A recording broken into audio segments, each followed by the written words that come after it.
네, 안녕하세요. 토마토 집동 콘서트 시작하겠습니다. 1부 재개발 재건축 하반기 투자 전략 요 내용 가지고 김예림 변호사님이 발제 시작하도록 하겠습니다. 감사합니다. 네, 안녕하세요. 김예림 변호사입니다.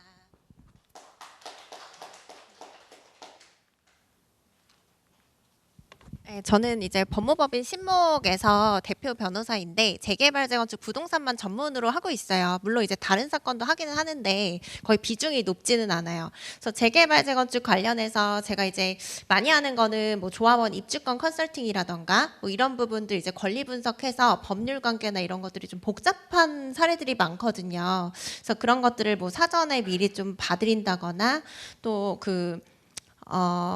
뭐 그런 일들을 하고 있고 뭐 그 재개발 재건축 사업지를 제가 또 많이 알고 있으니까 이제 뭐 사업지 분석이라던가 이런 것들도 도와드리고 있어요. 그리고 물론 이제 뭐 소송도 하고 자문도 하고 그리고 이제 그 재개발 재건축 사업지 조합에 대해서 뭐 법률 자문 업무라던가 공사비 협상 업무라던가 뭐 이런 것들도 여러 가지로 이제 다각도로 하고 있습니다.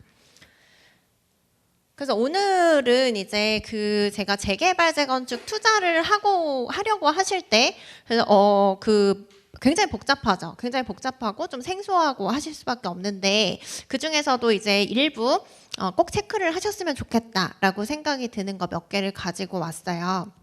첫 번째로 건립가액이라는 거는 그 건물의 가치거든요. 그래서 여기 사진에 보면은 저런 빌딩을 이제 재개발 구역에 있는 빌딩 같은 것들 매수하실 수도 있고 뭐 다가구 주택 전체 건물 한 동이라던가 그리고 이렇게 이거는 원룸으로 보이긴 하거든요. 그래서 이렇게 작은 빌라나 이제 원룸을 매매하실 수도 있는데 물론 이제 시세나 뭐 감정가액으로 봤을 때는 이 건물이 훨씬 크겠죠. 이 원룸 같은 것들은 뭐 한 2, 3억 대면은 뭐 감정 평가 받아도 잘 받는 거죠.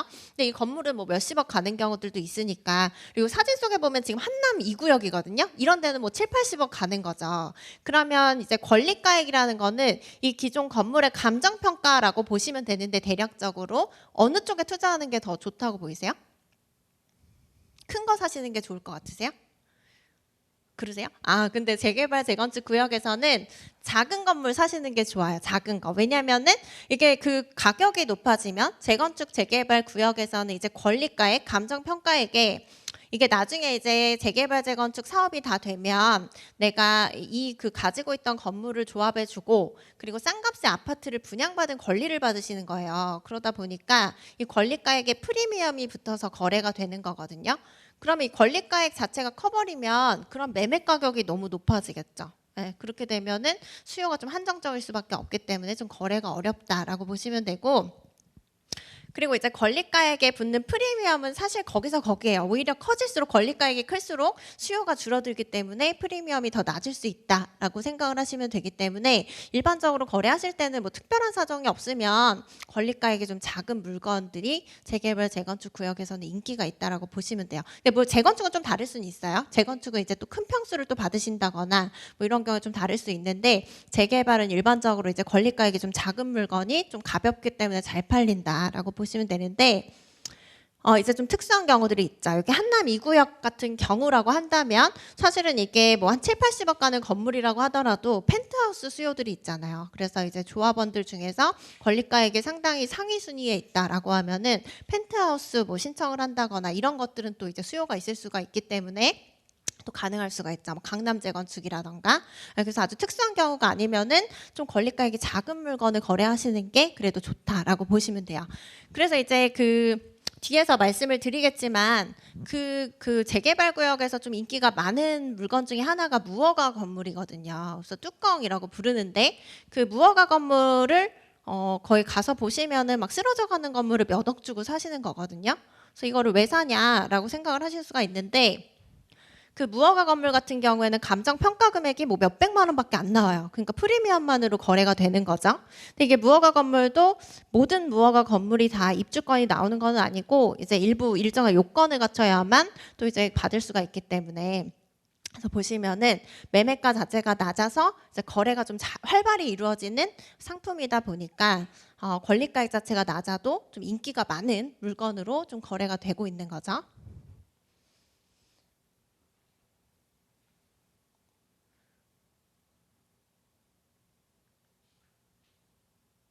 그래서 이제 재개발과 재건축을 좀 나눠서 설명을 드려보면은 재개발 같은 경우에는 가장 중요한 게 분양 자격 따져보는 게 가장 중요하세요. 그래서 저한테 물어보시는 것도 이게 입주권이 나오냐 안 나오냐 말을 많이 물어보시는데 근데 보시면은 재개발 같은 경우에는 분양 자격이 굉장히 복잡하게 돼 있어요. 왜냐하면은 재개발은 땅이나 건물이나 둘 중에 하나만 갖고 있어도 이제 입주권을 받을 수가 있다 보니까 경우의 수가 되게 많은 거죠. 근데 재건축 같은 경우에는 보통 아파트에서 이루어지다 보니까 보통 이제 아파트는 뭐 대지 지분 형태로 녹아 있잖아요. 집합 건물이 거래가 되는 거니까. 그래서 뭐 이렇게 그 복잡할 이유는 없는데 재개발 같은 경우에는 좀 분양 자격이 복잡할 수가 있다라는 거죠. 그래서 이제 대표적으로 보시면은 뭐 단독 주택이 있을 수가 있고 다가구 주택이라고 해서 다가구랑 이제 다세대랑 좀 구분을 못 하실 수도 있는데 다세대는 빌라라고 생각하셔서 세대별로 다 등기가 쪼개져 있는 경우예요. 근데 이제 다가구는 실제로 이제 가구별로 다 독립된 세대를 이루고 있음에도 불구하고 등기가 그냥 하나로만 나 있어서 공유하고 있는 것처럼 돼 있는 건물을 다가구라고 하죠. 그리고 이제 토지만 갖고 있는 경우에도 또 입주권을 받으실 수가 있어요. 근데 이때 이제 주의해서 보셔야 될 게 권리 산정 기준일이라는 날짜가 있거든요. 근데 이게 어떤 사업으로 개발이 되느냐에 따라 이게 다 달라요. 사업지별로 다 다르고. 그래서 이걸 잘 보셔야 되는데 예를 들어서 이전에 이제 현황보다 그 이후에 뭐 지분 쪼개기나 이런 것들을 통해서 세대 수가 늘어났다거나 뭐 예를 들어서 토지 한 필지가 있는데 원래 토지 한 필지 갖고 있으면은 입주권 하나밖에 못 받거든요. 근데 이 권리 산정 기준일이라는 날짜 이후에 이걸 두 필지로 분할했다라고 하더라도 원래 현황대로 이제 하나밖에 입주권을 못 받는 것들이 있어요. 그래서 이런 것들을 체크하셔야지 그냥 이제 단독으로 뭐 사셨다고 해서 그게 단독 입주권이 나온다 이렇게 생각하시면 좀 어려운 부분들이 있어서 그래서 권리 산정 기준일이라는 걸 좀 잘 체크를 하셔야 돼요. 그리고 이제 무허가 건축물 같은 경우에는 원래는 이게 불법 건축물인 거죠. 근데 이제 너무 오랫동안 주거로 사용하거나 이랬을 때는 그 원주민들의 어떤 주거를 좀 보장을 해줘야 되는 부분들이 있기 때문에 그래서 이제 일정한 부분에 한해서 이제 그 입주권을 주고 있어요. 그래서 기본적으로 서울 같은 경우에는 89년 1월 24일 이전부터 주거용으로 사용하고 있는 무허가 건물 같은 경우에는 이제 입주권을 주는데 이것도 이제 조합에서 정관에다가 무허가 건물 입주권을 주겠다라고 정해져 있어야 받을 수가 있거든요. 근데 거의 대부분 받을 수 있다고 보시면 돼요. 무허가 건물. 그래서 이 요건만 갖추면. 그래서 이런 것들을 확인을 하셔야 되는데 근데 이제 실제로 무허가 건물 같은 경우에는 사고가 되게 많죠. 이게 아까 말씀드린 것처럼 무허가 건물은 권리가액이 낮기 때문에 굉장히 인기가 많아요. 시장에서 인기가 많은데 근데 이제 실제로 가보면 이 무허가 건물이 뭐 대장에는 등록이 돼 있는데 철거가 돼버린 경우도 있고 멸실이 돼버린 경우들 그런 경우도 있고 그 집안에 이제 무허가 건물이 있다고 사셔서 확인원까지 확인하고 사셨는데 그 옆 집안에 이제 무허가 건물이 있다거나 뭐 이런 사례들도 굉장히 많아서 이 무허가 건물 거래하실 때는 정말 조심하셔야 되고 굉장히 이게 사고가 많이 발생하는 영역이다라고 보시면 돼요. 그리고 이제 다물권자 이거는 재건축도 마찬가지긴 한데 한 구역에 여러 채를 가지고 계셔도 이제 입주권 하나밖에 안 나오는 게 원칙이기는 하거든요. 그래서 이제 아까 보신 것처럼 이렇게 큰 건물을 갖고 있어도 입주권이 기본적으로 하나밖에 안 나와요. 그러다 보니까 이제 큰 건물을 가지고 있으면 별로 가치가 없는 거죠. 가치가 없기 때문에 프리미엄도 낮게 붙고 그리고 이제 거래가도 높기 때문에 수요가 별로 없다라고 보시면 돼요. 그래서 이게 뭐 A라는 사람이 예를 들어서 뭐 한 구역에 세 채를 갖고 있었다. 근데 그 중에 이제 조합 설립 인가고시일이라는 날짜가 있는데 그 이후에 이제 그 한 채를 뭐 내가 샀다라고 하면은 입주권 하나를 가지고 매도인과 매수인이 공유를 하시게 되는 거예요. 그래서 이건 언제를 보셔야 되냐면 여러 채를 원래 갖고 있었던 사람은 이걸 조합 설립 인가고시일 이전에 다 각자 이제 세대별로 뭐 등기를 하셨다거나 그렇게 소유권 분리를 해두셨는지를 보셔야 되는 거죠. 이거는 또 바꿔서 말씀을 드리면 실제로 내가 한 구역에 여러 채를 갖고 있다라고 하면은 이제 조합 설립 인가라는 게 나기 전에 분산해서 명의를 해두셔야 되는 거죠.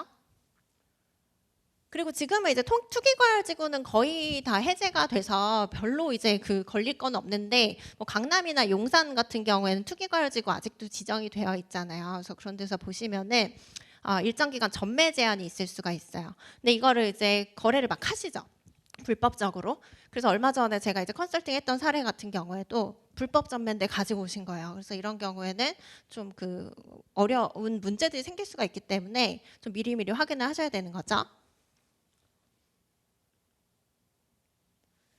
그리고 이제 재건축을 만약에 사신다라고 했을 때는 사업 수익성을 가장 많이 보셔야 돼요. 네, 사업 수익성을 이제 재개발 같은 경우에는 사실 뭐 임대주택도 공급해야 되고 그리고 원래 이제 가지고 있는 기존 주택들의 가치가 낮기 때문에 사업성 웬만큼 다 나오거든요. 근데 이제 재건축 같은 경우에는 사업성을 굉장히 잘 보셔야 된다라고 보면 되는데 사업성을 우리가 쉽게 가늠해 볼 수 있는 두 가지 지표를 알려드리면 용적률과 대지 지분이다라고 보시면 돼요.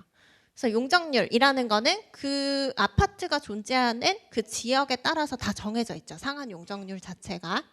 그래서 이제 아파트 층수라고 보시면 되는데 그 지금 현재 이제 그 아파트 층수가 낮을수록 용적률이 낮을 확률이 높거든요. 그렇게 되면 이제 추가적으로 층수를 많이 높일 수 있는 여력이 있을 수가 있는 거죠.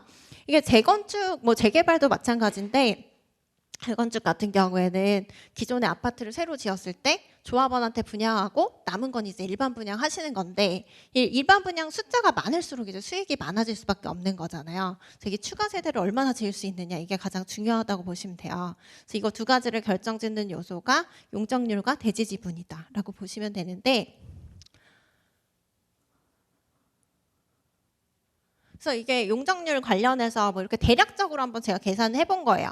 분당에 있는 어떤 한 아파트인데, 근데 이게 용적률이 여기가 280%까지가 지금 현재 이제 상한이에요. 여기 같은 경우에는 그렇게 됐을 때는 이게 뭐 그냥 34평 아파트를 다 짓는다라고 그냥 단순하게 가정했을 때. 그래서 기부 체납이라는 거는 뭐 공원이나 학교나 도로 이런 것들로 이제 빠지는 면적이죠. 그래서 그 아파트를 지을 수 있는 면적을 보니까 33,000평 정도가 되는 거예요. 그러면 이제 280% 용적률에서 34평 아파트를 하나 지으려면 세대당 한 12평 정도가 이제 대지 지분이 소요가 된다는 거죠. 그래서 그렇게 계산을 해보면 조합원 같은 경우에는 여기가 지금 2,400세대 정도가 되니까 12평 곱하기 뭐 2,400 하면은 거의 뭐 29,000평 정도는 조합원 아파트 짓는데 이제 대지 지분을 써야 되는 거고 그 중에 이제 남아 있는 건 4,000평밖에 안 되는 거죠. 그래서 이거를 이제 일반 분양분으로 했을 때 일반 분양 비율이 12%밖에 안 된다라는 거예요. 그러면 이제 수도권 같은 경우에는 평균 40% 정도 일반 분양 나와야 그래서 수익성이 어느 정도 보장이 된다라고 보거든요. 그럼 굉장히 떨어지는 거죠. 근데 이거를 이제 용적률 350%까지 받을 수 있다라고 했을 때는 그러면 이제 그 세대당 들어가는 대지 지분 자체가 적어지게 되는 거죠. 네, 한 집을 짓는 데 들어가는 대지 지분이 그렇게 됐을 때 계산해 보면은 일반 분양 비율이 거의 3배 가까이 뛰게 돼요. 네, 그래서 이렇게 수익성 차이가 많이 날 수 있다. 용적률, 허용 용적률이라던가 현재 이제 용적률을 얼마큼 이제 그 낮게 지어진 아파트인지 뭐 이런 것들에 따라서 이렇게 달라질 수가 있다는 거죠. 그래서 대략적으로 이제 용적률에 따라서 대지 지분이 얼마큼 들어가나 보면은 뭐 요 정도 들어간다라고 보시면 될 것 같아요. 그래서 대충 계산을 해보실 수가 있는 거죠.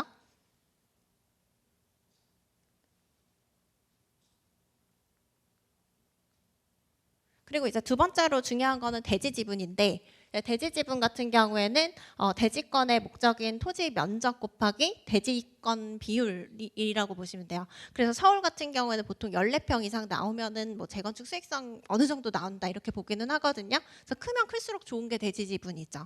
그래서 왜냐하면 아까 말씀드린 것처럼 예를 들어서 이제 34평 아파트를 짓는데 뭐 12평 정도가 들어가면은 실제로 그 아파트의 대지 지분이 뭐 20평이다. 그럼 나머지 8평은 새 아파트를 짓는데 쓸 수가 있잖아요. 그래서 대지 지분이 클수록 좋다. 평균 대지 지분이 그렇게 보시면 되는데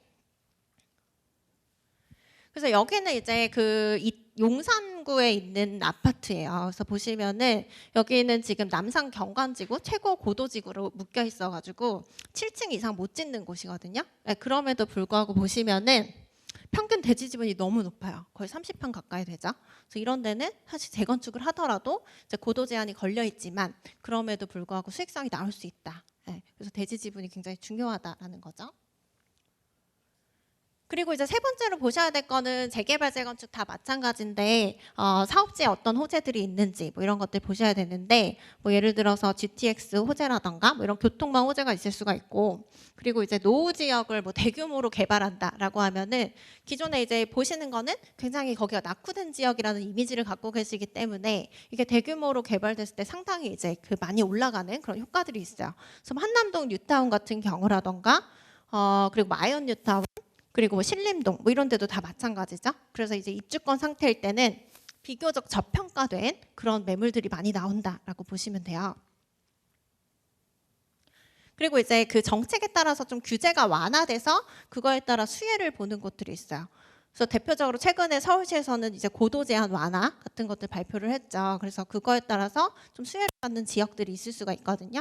그래서 아까 말씀드린 뭐 이런 것들도 사실 고도 제한이 걸려 있는 거잖아요. 근데 이런 데도 사업지별로 조금씩 이제 층수 한 층만 더 올리게 해줘도 사실 상당히 이제 수익성이 높아질 수 있는 그런 아파트들이 되는 거죠. 그래서 이제 고도 제한 관련해서 좀 그 수혜를 볼 수 있는 지역이 약수동, 중구 일대, 중구 쪽이 남산경관지구로 가장 많이 묶여 있거든요. 지금 서울시에서 가장 이제 고도 제한, 고도지구로 묶여 있는 면적이 크다라고 보시면 되는데.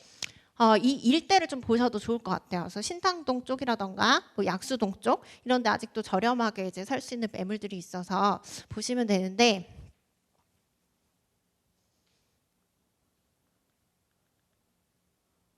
그래서 이렇게 이게 빨간색으로 표시된 곳, 그리고 이태원동이라던가 뭐 이런 데들, 후암동 뭐 이런 데들 다 지금 고도지구로 묶여 있는데 그 어느 정도 일정 부분 사업지별로 완화를 해준다는 거거든요. 그래서 이런 것들 보시면 좋은데 이제 신당동을 한번 설명을 드려보면은 신당동에는 구역이 여러 개가 있는데 거의 뭐 이 고도 제한 걸려 있고 이런 곳들이 많아가지고 거기도 이제 막 사업이 원활하게 가지는 못했어요. 네, 그러다가 제일 빠른 구역을 꼽아보자면 8구역, 9구역이죠. 근데 이제 차이점이 뭐냐면 위치를 한번 보여드리면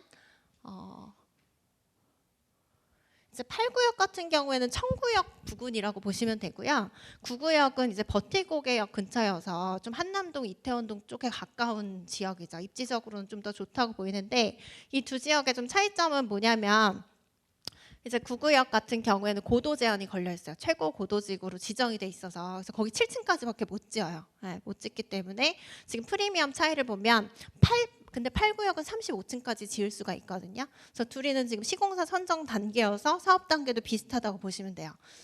근데 이제 프리미엄을 보시면은 거의 2배 이상 8구역이 비싸죠. 네, 그래서 그런 이유 때문에 비싸다라고 보시면 되는데, 근데 이런 재개발 구역에 투자를 하실 때는 사실 이제 아파트는 좀 정형화된 물건들이 나오잖아요. 그래서 주변 시세나 이런 것들을 확인하기가 쉬우신데, 그래서 재개발은 뭐 다 이제 그 주택 유형도 다르고 하다 보니까 좀 이제 그 물건 분석을 좀 잘하실 필요가 있어요. 그래서 그리고 실제로 물건이 많이 나오지도 않고, 그래서 신당 지금 9구역 같은 데들도 물건이 좀 잘 안 나오긴 하거든요. 왜냐하면 사업지 자체가 200세대, 300세대밖에 안 되기 때문에. 그래서 이런 것들은 좀 실제로 이게 비싼 물건인지 싼 물건인지 뭐 이런 것들을 좀 분석을 잘하실 필요가 있습니다. 그래서 이제 고도 제한 완화 관련해서는 뭐 이렇게 이제 바뀐다고 이번에 서울시에서 결정을 한 건데, 근데 이게 일률적으로 다 이렇게 하는 건 아니고요. 사업지별로 좀 인센티브를 주겠다는 거라서 그렇게 보시면 좋을 것 같아요.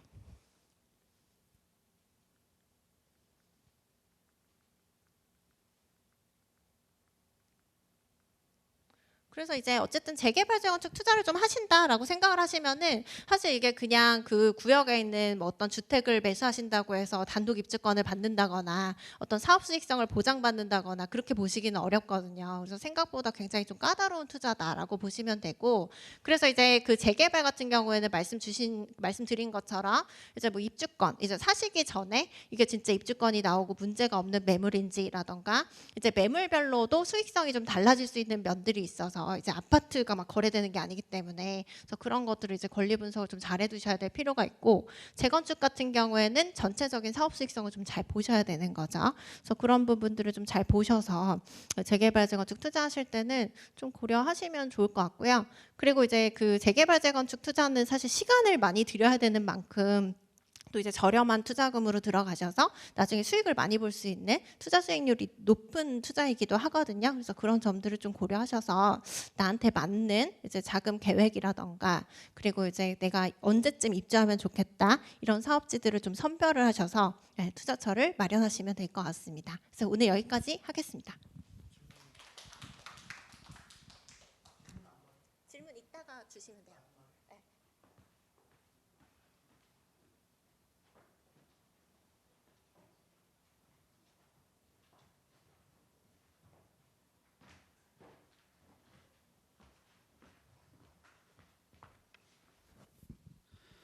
일부 마무리하고 한 10분 쉬고요. 1시 40분부터 2부 진행하도록 하겠습니다. 2부에는 전체적인 그 재개발 재건축 시장에 대한 뭐 흐름이라든지 의견들 드리고 그다음에 3부에는 질의응답 받도록 하겠습니다.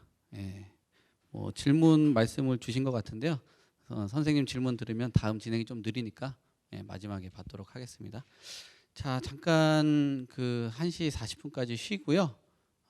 혹시나 또 이따가 뭐 궁금한 점 있고 그러시면은 또 질문 때 주시고 마지막에 상담 신청하실 분들은 전체적인 진행이 끝나고 받도록 하겠습니다. 잠시 쉬었다 하겠습니다.